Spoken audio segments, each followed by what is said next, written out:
இன்றைய சமையல் சுட சுட சாதம், மீன் குழம்பு, மீன் வறுவல், சுரைக்காய் கறி, வாழைப்பழம்.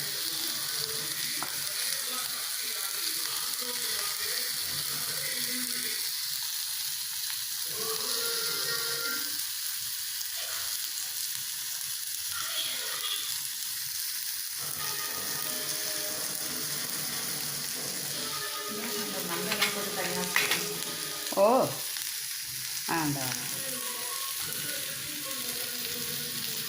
இது மாங்காய் போட்டு மண்டையை போட்டு தனியாக குழம்பு வச்சாச்சு. ஏன்னா இது நாட்டு மீன் குழம்பு, அதனால் மாங்காயும் மண்டையும் போட்டு குழம்பு வச்சுட்டு மீதியெல்லாம் குழம்பு வச்சுட்டு வறுத்துருக்கேன்.